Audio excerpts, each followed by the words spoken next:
Good afternoon. I am Astrid Jimenez. I'm with the Q Steering Committee. I'm also the Executive Director of Nueva Vida, a cancer support health network for Latinas.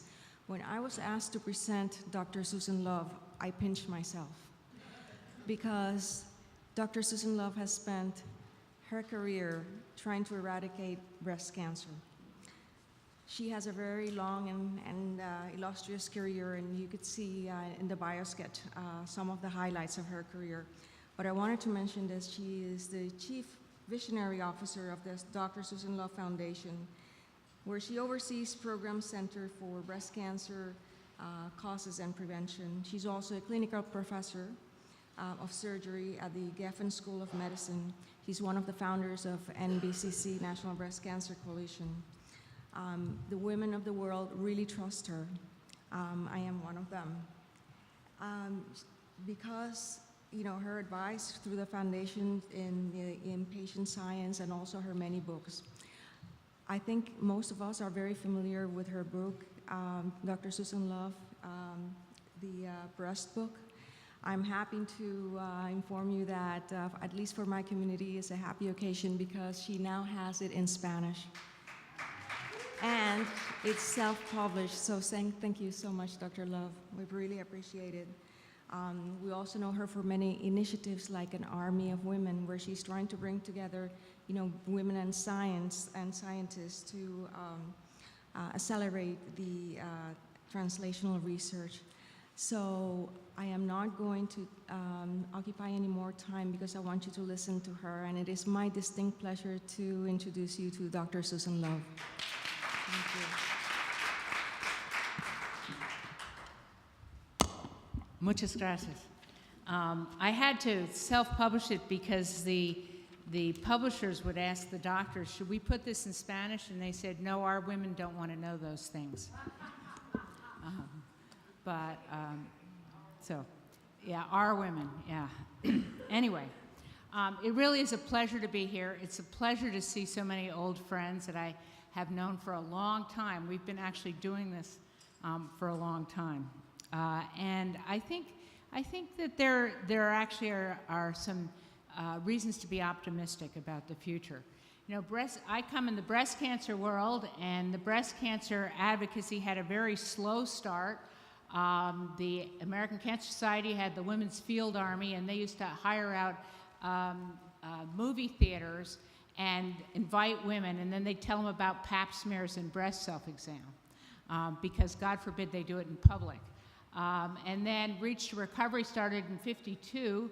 In those days, if you had a mastectomy, the doctor had to write an order saying it was okay for somebody from Reach to Recovery to come visit you, that you wouldn't freak out, and that they could actually come and bring you something to put in your bra and teach you some exercises. Betty Ford and was a big shift because she came out with her breast cancer, and Rose Kushner was a force to be reckoned with as she fought for two-step procedures. It used to be the way you knew whether you had cancer or not was by looking at the clock in the operating room, in the recovery room, because they would go immediately to a radical mastectomy, and if it was too long, you knew you had cancer, and if it was short, you knew you didn't, because the nurses weren't going to tell you, and the doctor was long gone by the time you woke up. I mean, that really, it's not that long ago. Breast Cancer Awareness Month, and then the National Organization of Breast Cancer Organizations. No, I have too many organizations there, but Rose Kushner started that, NABCO, Association of Breast Cancer Organizations. Now, the old research paradigm, and we've heard about this a lot today, really was with the public and the patients out here and the science going on, talking to each other, and then when they had it all done, they'd pass it on to us. Luckily, we've gone beyond that. The next wave was the 90s, and that's when Kay Dickerson and I and many were around, and we started the National Breast Cancer Coalition, Ningina as well. Breast Cancer Action started around that time. The UCLA Breast Center. Revlon was the first company to actually do something with breast cancer. They were afraid that people would think you'd get breast cancer from makeup, so nobody was willing, and then they suddenly realized they were selling to women and maybe it would be a good idea. The Department of Defense breast cancer program started because of activism, and that's in 1992. The pink ribbon became official in around 1992. Avon was in 1992. So once Revlon did it, they all jumped on board. And then the National Action Plan on Breast Cancer, and that's Clinton signing it. After he did that, he got up and he gave Fran Visco and I a hug, and he kissed me on the cheek, so I can say I was kissed by Bill Clinton. It's got to be worth something. And then the Young Survival Coalition started in about 1998 in breastcancer.org. So a lot of organizations around that time. And around that time, we started the National Breast Cancer, the Dr. Susan Love Research Foundation. And it was really clear that researchers were doing all their research on rats and mice. And, rats and mice don't get breast cancer.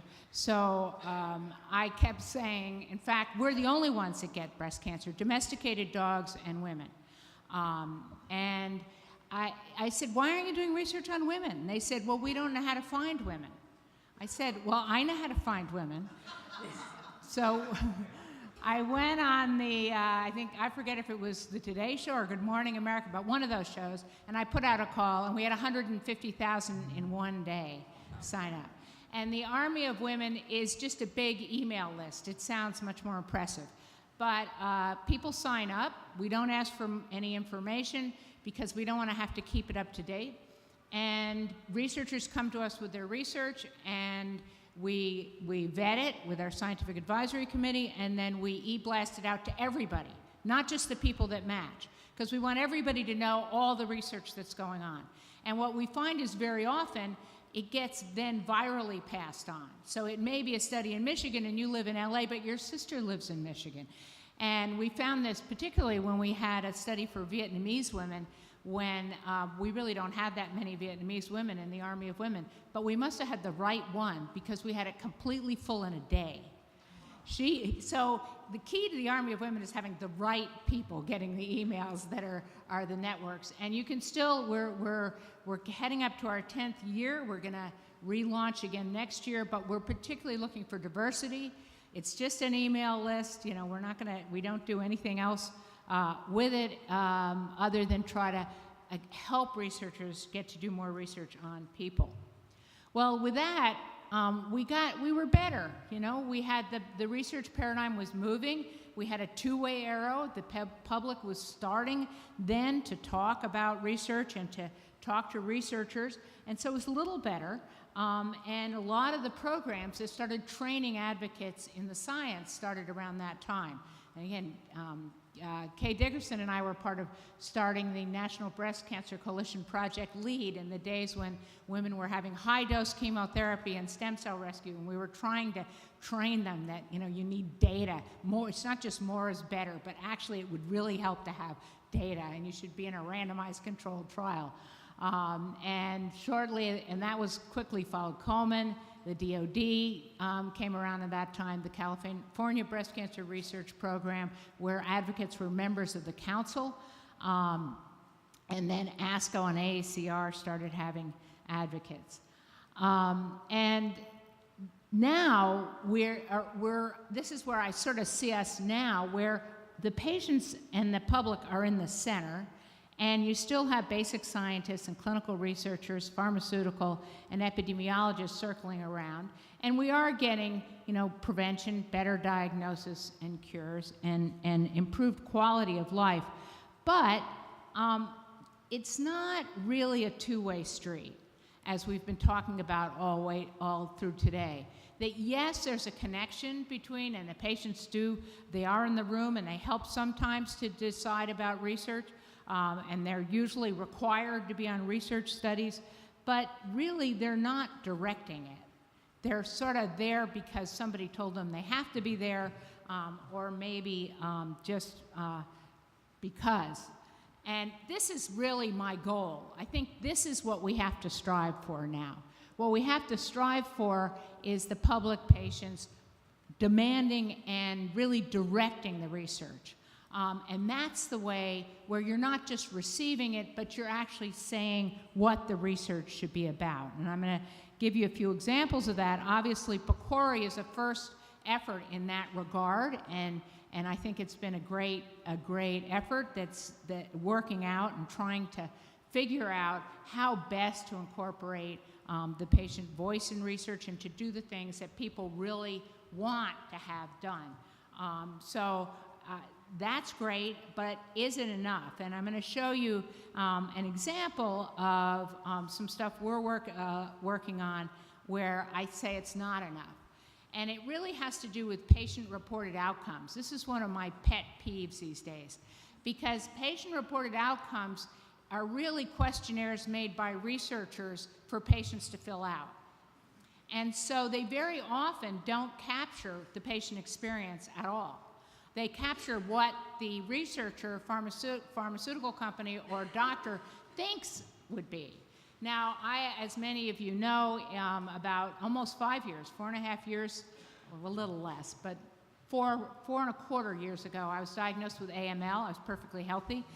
Went for a routine blood test, went back to my office, and my doctor called me and said, "Come right back, you have 30% blasts in your blood." Now, I'm a surgeon. I had no idea what blasts were. But I went back and had a bone marrow, and within a few days, I was in the hospital, had chemotherapy, had a bone marrow transplant from my baby sister, who's 12 years younger, so I have new vigor. And it was really quite an experience. It took I was in the hospital 7 weeks, home a week, and then another 5. And it really taught me that the difference between a researcher and a patient is a diagnosis. That until you've been on the other side, you can be the most empathetic, altruistic person in the world, but you really don't get it. And that is one of the reasons I think it's critical that we have patients at every part of the process. And what this taught me as well was about the collateral damage of treatment. We tend to, and I heard it used today in this meeting, talk about side effects. But side effects, to me, is throwing up when you get chemo. You do that, but it's an hour or two and you're done. Collateral damage is long-term. It goes on forever. It never gets better. And one of the examples I sometimes use is it's like having your car in a car crash. You can get it fixed, but that passenger door never closes the same way again as it did before that crash. Well, that's what your body's like after going through this. And I think that now that we're more successful, certainly in breast cancer, at keeping people alive a lot longer, we need to take into consideration the collateral damage. When I first started, we were just happy they were alive. And you can't do that anymore. I mean, we're really quite successful with primary breast cancer, and we're even successful with metastatic breast cancer in terms of extending people's lives a lot longer. And so the quality of their lives is very important. And one of the things that bothered me was that the questions were not being asked. I mean, even my own physician said, "I don't want to hear about things I don't know how to treat." So it's not that doctors are evil, it's just that we like to fix things. And so if we can't fix them, we really don't want to know about it. And we'd rather go with what we fix. So we first we decided to do a study. And I decided that we should really get it out there. And we have a Health of Women study, which is an epi questionnaire study that we've done over time with the Army of Women, where we track people. But we really decided that what we needed to do was figure out what were the issues as well as have a questionnaire.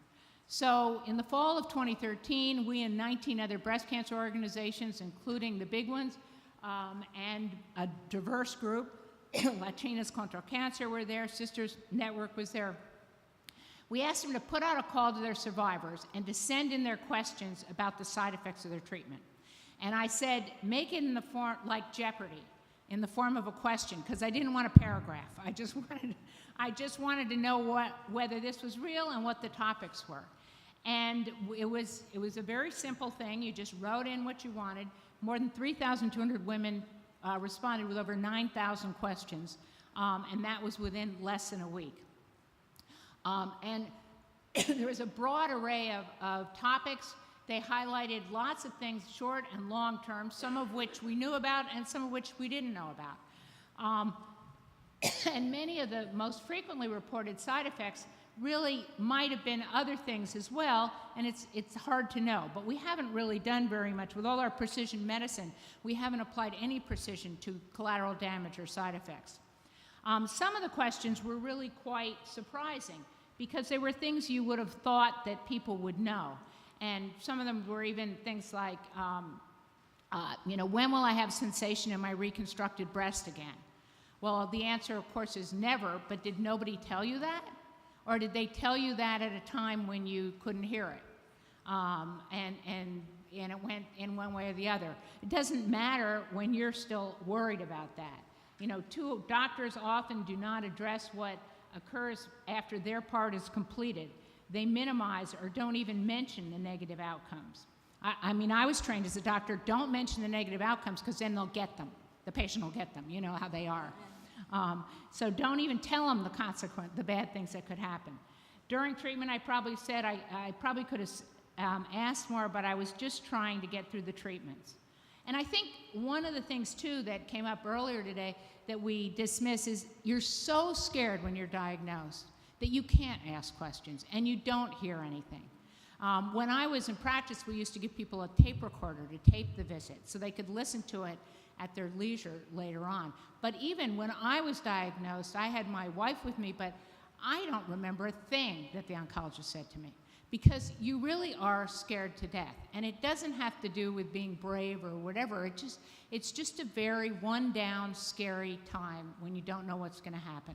And so we need better ways to help people. It's not to, and giving them a list of questions doesn't really help either. I actually think, now you can record on your phone. I think recording the visit, and what we found at UCLA when we did that was we had less questions from the patients, less phone calls, so the doctors found out they really did like it. First they were afraid the patient was going to, hold them to something that they didn't want to be held to, but then they found out that it really freed them up. So we went from this crowdsourcing to a questionnaire, and we made a quality of life questionnaire out of that, and we asked people, and for example, ChemoBrain, 1 out of 3 of the people in the questionnaire had a history of breast cancer, 32% trouble concentrating versus 41% and 41% trouble with memory in the people who had been treated for breast cancer. Interestingly, we separated out metastatic breast cancer and no breast cancer. And the reason it's important and interesting is it's only really in the last maybe 4 or 5 years that we've been so good at treating metastatic breast cancer, good enough that at least a proportion of people are living 5 and 10 years. So now, before we dismissed any side effects or consequences because you were lucky to be alive, now you can't do that. Now, if you're only going to have 5 or 10 years left, you really would like them to be the maximum quality you could get. And a lot of the people with metastatic disease tend to be young ones. So it's really, when you look at overall quality of life, theirs was significantly worse than the people with no breast cancer or the people with just early breast cancer.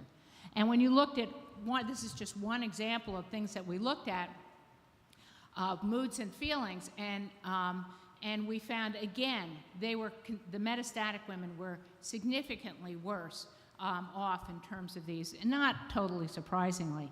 So we put together a project, the Metastatic Collateral Damage Project.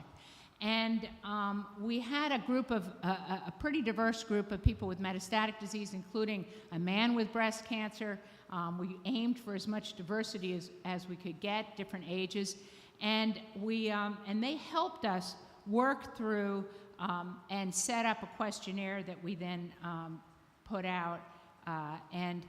So first we convened, I always forget that you have to click to make these things show up, the Advocate Task Force, and then we crowdsourced input from a subset of metastatic patients. Again, just put it out there and crowdsourced it and had them tell us what was the problem. We analyzed the crowdsourced data. We developed and administered a new questionnaire, qualitative questionnaire, And then we held a provider survivor summit. So the idea was, I was worried we would come up with these recommendations and from the patients, and they would be great, but not doable in the current healthcare system. And then I was worried if we gave them to providers, they would just do what they could do that wouldn't bother them too much. And so that also wouldn't help much. So we had people who had, like myself, were providers in the system and also had had a cancer experience. Not all were breast cancer. We tried to get as many as we could. And that way, when we presented the results, then we broke out into small groups with both the advocates and the provider survivors, and we came up with some very interesting recommendations, observations, and things that really, I mean, surprises to me as well. For example, one of the things that turned out to be the most, not surprisingly, the people who are most distressed are the ones who are younger, the ones who have young kids at home, and the ones who don't have adequate finances. The way we did the finances was you don't have enough money to go out to dinner. You know, you have enough to live, but not extras. And they do the worst. Okay, that's not surprising. What surprised me was particularly the ones with bone mets. And the reason it surprised me as a physician, the people with bone, when you get mets to your bone with breast cancer, it doesn't kill you. You can treat it with radiation, but it can hurt, but it's not life-threatening. Whereas lung, brain, liver, life-threatening. So we always take those much more seriously. And the bone mets were just like, oh, you're lucky, you just have bone mets. Well, it turns out this young woman with 2 young kids said, no, you don't get it. I can't empty my dishwasher because of the pain, so we have to eat on paper plates in my house. You know, and I was like, bone mets, huh? You know, and it just showed that asking the people exactly what it was that, and coming up with this really makes a difference. So I think that one of the big lessons to me is not to dictate what you think the answers are going to do. There's all kinds of technologies to analyze free text these days. Google does it every day when that's how it knows that you're going to the airport tonight. And it says time to go because it read your email, right? Well, there's all kinds of technology to do that. So we don't have to do questionnaires. You can actually, you know, let people write what matters to them, and then you can use that data and get a lot more out of it. So I think the lesson to me is that patient-reported outcomes really have to be patient's voice. They have to come from the patient, or we're going to miss the boat on what matters and what's important. Our next step is to work with the healthcare delivery institutions and groups. We're going to test. One of the suggestions was to have a team approach to metastatic disease. One of the survivor providers was an OB, and they said, we always meet in teams, you know, with the doula and the pediatrician and everybody. Why don't, when you have metastatic disease, why don't you have a visit where the whole team, and that way the oncologist doesn't have to remember to send you to the physical therapist or whoever the right person is, and you can all fit in. We're going to try, we're just finished, this happened in just the end of the year. We're just analyzing the data, and then we're hoping to develop a web-based program to aid providers and survivors in identifying and integrating and delivering optimal care to people living with metastatic disease. So stay tuned.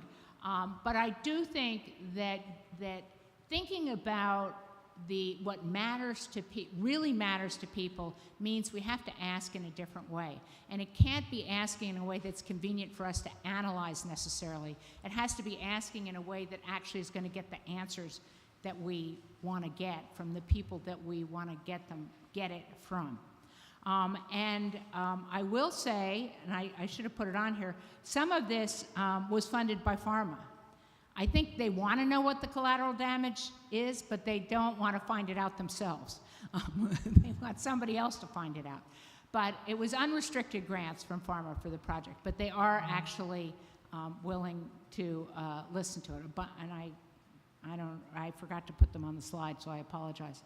Not all of it, but some of it was. So I think the next, just to conclude, I think this has been really a terrific day. We've really heard a lot, and I know I'm going to be cogitating all the way back to LA. it really is, we've got to move further. We have to move from just the patient being there at the table to the patient being, in some ways, dictating what is needed and what's necessary. Even things like precision medicine. We're doing precision medicine to pick the right treatment for your cancer. Well, it may be that if we analyzed your genome, we could also figure out what collateral damage you're going to get. There may be certain people who are more prone to chemo brain and other people who are more prone to something else. So we can't just focus on curing diseases. We have to focus on the long-term life and the collateral damage of all of our medical things as well. Thank you.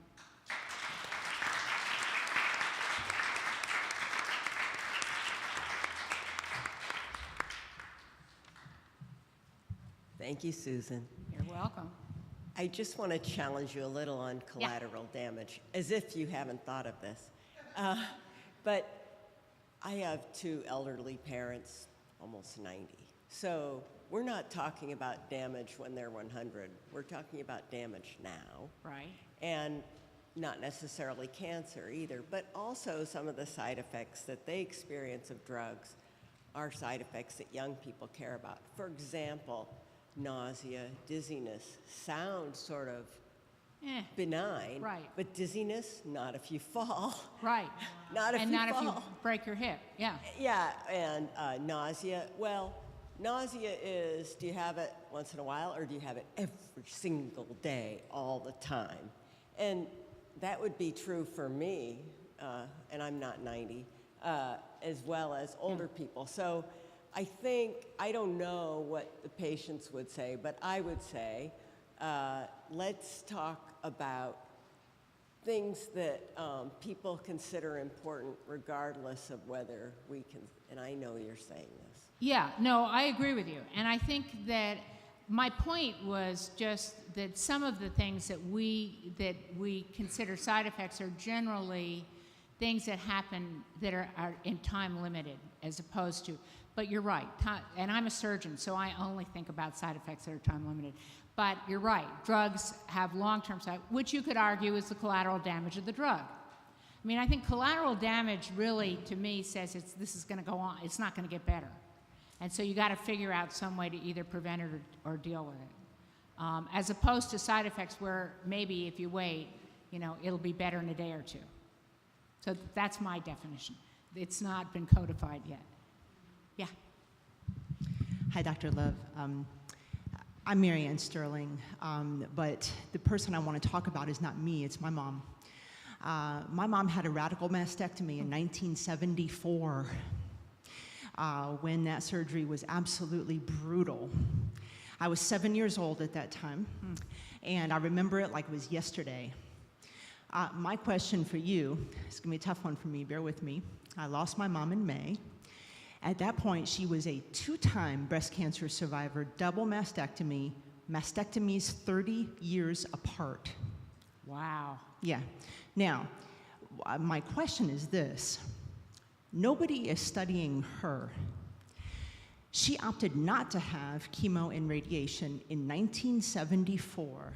She had a radical mastectomy, lymph nodes, the whole 9 yards, for those who don't know what that means, okay? That means there's nothing left but ribs and skin, okay? She survived 42 years. Why? And I would love to put some of, Johns Hopkins has about 6 vials of her blood. I would love to put some of that in your researchers' hands, because I don't think there's and I just know this from being around her for 30-some years after she had that surgery. There's a reason she survived, and I think we don't study some of these older cases enough. Or the people that should have died and didn't. Yes. I mean, we study the people who died, but we don't study the opposite, the long-term survivors who didn't. I mean, to be fair, and that was a horrible operation, and it just kills me that we're still doing mastectomies and bilateral mastectomies when we have randomized controlled data showing that you don't need to do that, because it's more of a systemic disease. Now, if we knew and we are talking about within the Army of Women and within the House study of looking at the people who are long-term survivors who by our current criteria shouldn't have been. Because I think there's some real clues there. And they're also in the metastatic community, they're doing some projects where they're collecting people's DNA, trying to figure out which of the people who are doing better than they should. Because we're only ever making our best guess. In medicine, it's not science. It's our best guess at the moment. And stay tuned, and we'll have another guess after a while. And sometimes they work, like cancer of the cervix and HPV.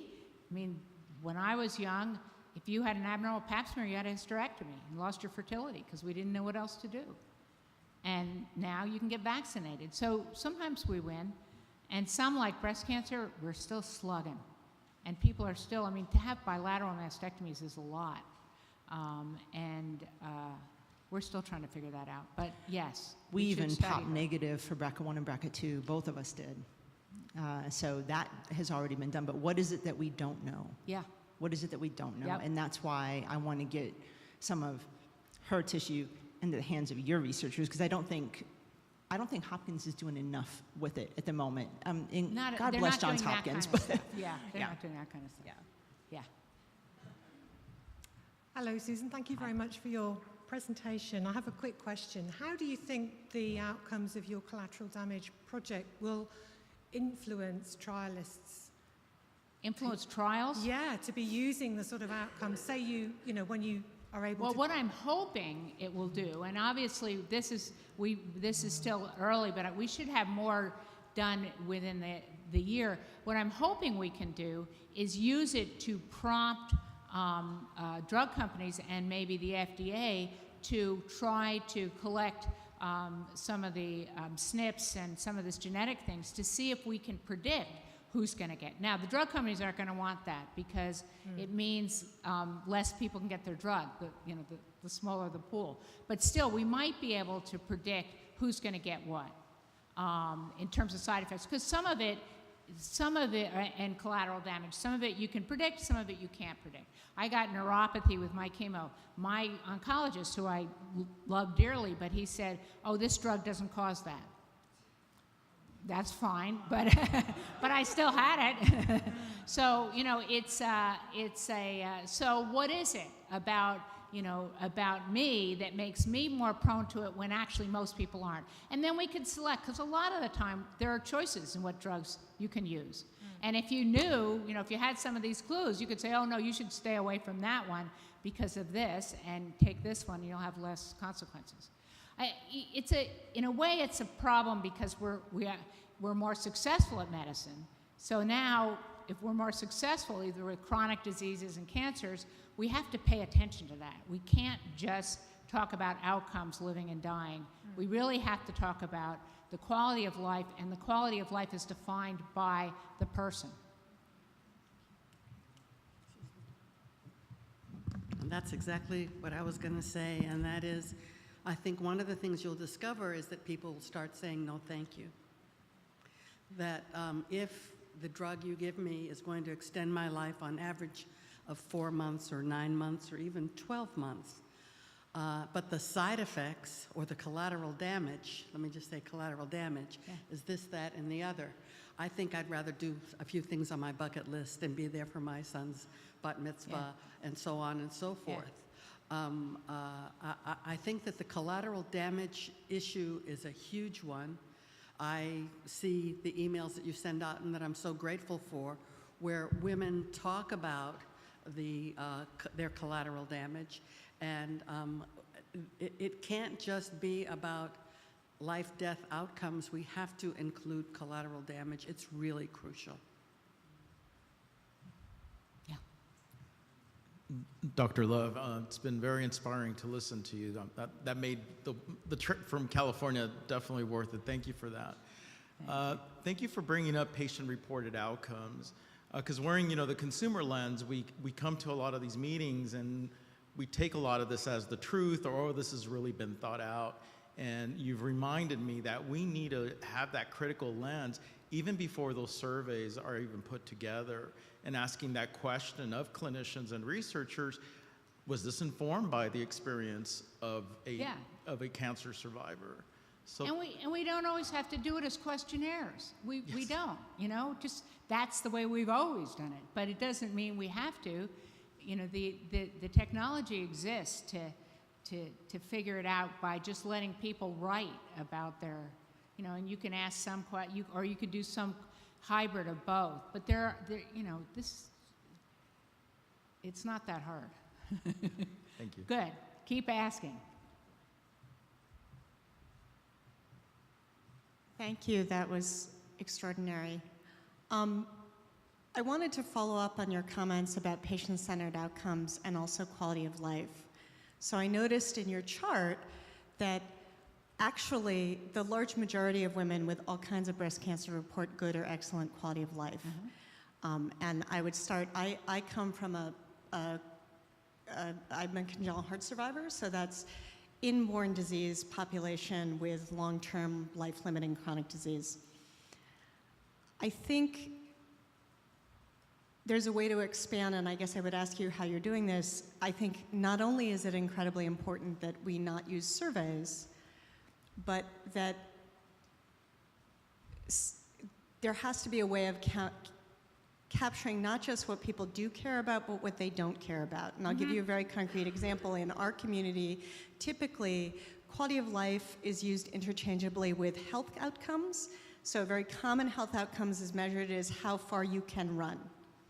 If you ask congenital heart survivors like me, I actually don't care. I've never been able to run very far. I don't care if I can run. Right. So as pediatric cardiologists go after this all the time.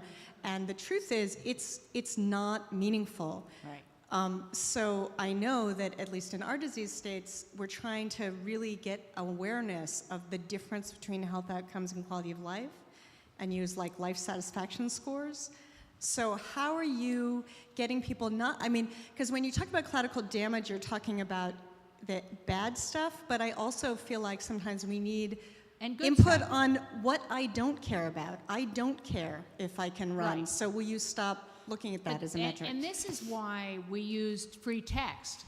We didn't use a questionnaire. We said, what we asked people and we had some prompts, and then we just let them, we also asked them what made their life, whether anything that made their life better, but we had them write whatever they wanted or type whatever they wanted. And then that was analyzed. So the chart where everybody said, yeah, that was a questionnaire. But then when we just put it out there, that was free text. Because of that. Because I think otherwise, it's, there's no nuance in filling out a questionnaire. And sometimes it's, even though I have this and this, I'm so happy I'm here because I want to be around for 5 more years for my daughter. Or something like that. Well, then that's a trade-off that they're willing to make. But you can't capture that in questionnaires.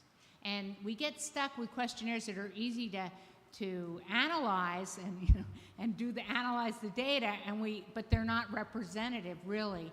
And I'm now an advocate for AML, and they did this horrible questionnaire where which would you rather, live 6 months longer or fall off a cliff, or which would it was all these horrible, these unknowable things. Would you rather throw up for 3 weeks or would you rather have pain in your feet? Well, I don't know. I don't want either of them. So it was. But I'm sure. I think he's from Hopkins. That guy. Yeah. Yeah. It's impossible. It was impossible to fill out because I don't know, and I did make it. So then that colors also how I. But if I hadn't, which there was a good chance, then I might not. I might have answered it. At a different time, differently. So. I think that I actually think we really need to move more and more to free text, or let people just talk and then analyze it. And what's the prompt? Like, what do you ask people? Do you say, "Tell me about your journey with your disease," or do you say, "Tell me about the bad things"? Tell me about your collateral damage that bothers you. We just made it really open. Right. And then you hear what bothers them, which may not, and like. As I said, I was surprised about the bone mets and not being able to empty the dishwasher bothered her more than a lot of other things because it really changed her day-to-day life. So I think the less we can prompt and the more open we can be, the more likely we are to capture data that's going to be really relevant. And the technology exists to do that now. Thank so you. we should be doing it. Thank you for a great presentation. I think that was wonderful, and you've really opened some doors there. What I would ask is that you continue to open other doors. It's not just in cancer, breast cancer, but other diseases. And it's been over 20 years. I've had rheumatoid arthritis, and every time I see my rheumatologist, I'm asked, can you get dressed? Well, am I dumb enough to buy clothes I can't get into? You know, can you open a jar that's been previously opened? Well, it depends who put the lid on. Can you get in your car? Again, would I buy a car I can't get into? So, you know, every time I go for over 20 years, I write this little thing, ignore all the lines, and write a story there. Yeah. And I keep telling every other patient, ignore the questions, write in what you can't do, what's important to you. Because for us in RA, that determines what treatment we get. Yeah. Which is very critical. Well, it also does in cancer. But I agree with you. This should be across. This should be across the board. I totally agree with you. Yeah, no, it really needs a revision. So I'm so glad that you're doing that. And Because we your have voice to is more than mine. Yeah, and you know, it's harder for. It may be a little bit harder for the researchers to analyze, but that's their problem. Yes, exactly, exactly. You're welcome. You think I know what software we use? No, I'm the chief visionary officer.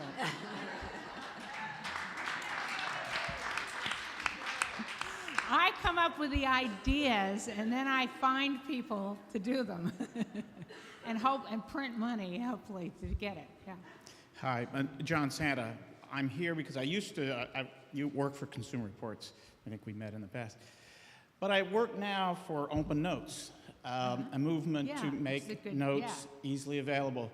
And I really welcome your comments about taping interviews. I mean, it's amazing that women with chemo brains don't insist on being able to easily see their notes, and so many others. And you know what I'm learning? My job is to try to help disseminate it and get health systems. Yeah.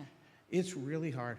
Something 99% of people want is really hard to convince doctors to do. People don't like to change the way they do things. And then now, with all the money being put into electronic medical records, and then the trouble with that is it's garbage in, garbage out.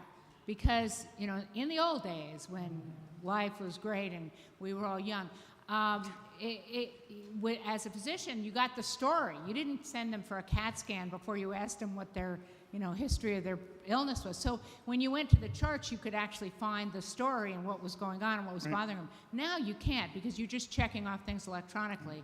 And it's much easier to check everything is normal and then write a little note saying, and look at that bump on her left leg, even though you've already said the leg is. So the idea that there's this gold mine in electronic medical records is baloney. It's made for billing and only billing, and there is no gold mine there. But one way to get back at that is when patients see that, and they see there's 5 screens of nonsense. And in fact, this is the same 5 screens. The copy and paste stuff goes away. A lot of that, actually, they get more aggressive about. We'll see. But no, I think open notes are great. Yeah. I tried, even in my travels, I've asked many physicians, do you want to see your notes? 99% of them want to see their notes. Yeah. and you know, we get mad at patients for not remembering stuff. Well, we forget. Yeah. For the face-to-face visits, but we have access to our notes. Yeah. And particularly when you're sick. I mean, when you have something significant, then it's even harder to remember and learn anything. So you really need to you need to either record it or do something. And actually, the physicians, when I went to UCLA and we started that, they initially were worried, and then they realized they got much less phone calls from the patient because they could play it back for their friends and their family, and and when they didn't have the doctors, they didn't go to the doctor and say, you didn't tell me this. You know, they had it and they could listen to it at their leisure at home, and so I finally convinced them, but I don't think they're still doing it now that I left. Kay just asked me, Open Notes is a movement it's not a product or a service, to encourage health systems to really flip a few switches that will make your clinical notes as available as lab or imaging is through a patient portal. Epic can support it, Cerner can support it, Allscripts can support it, Meditech can support it, albeit with some of these challenges that some of the notes and their quality. They clash. Yeah, but you know, the patient-reported outcomes are extremely positive, but doctors are incredibly anxious about They think because they're afraid that somehow they're going to get sued. Something will happen. Something. They missed something. Anyway. I'm just going to follow up on that as a champion of open notes, because I've been using open notes for like 6 years, I mean, at group health, but I wasn't sure that's what we were using. And John said, yeah, they use it. I thought that's what we were doing, because your doctor sits with me and he discusses she discusses what we discussed during the visit. And I've corrected them. I said, no, you know, and this is the most important thing, you know, do you understand this? It'll exactly what the follow-up is be. But a few times I said, well, that's not actually what I said. Also, as well as in the coding, like I've seen what my priority code later, and I'm not insurance, but it's written at the bottom. So that's not the primary reason I came in here. You know, I had an experience where I really wanted to have the prioritize. That wasn't why I came in, and you were able to have that change. So I can't, you know, I feel so grateful to have that experience. Coming from that, you don't know the people that don't have it, right? I mean, it's just so unusual. So I hope that it is picked up, because you can take it home and you have it. You have all your paperwork. It's all online if you don't have it in paperwork. Thank you. Yeah, maybe, you know, what we should do, instead of having you fill out a questionnaire before you go to the doctor with all this, answering all those questions, maybe you could just write a paragraph and then let them analyze it. We've been funded by Commonwealth. Yeah. Our notes. Oh, good. The patient starts the note. Right. Oh, good. Oh, that's great. That sounds great. Passport. That's what we were working on. It's going to be patient passport, so that patients have, you know, what they're able to go from that. If I'm going to integrate a system, but if you're not, you don't have your information on there. So you go to the system with, and you can change it yourself, plug in a plastic card right on. Great. Well, if there are no more other questions, the time is like up. So I would like to give you a round of applause and thank you so much for participating.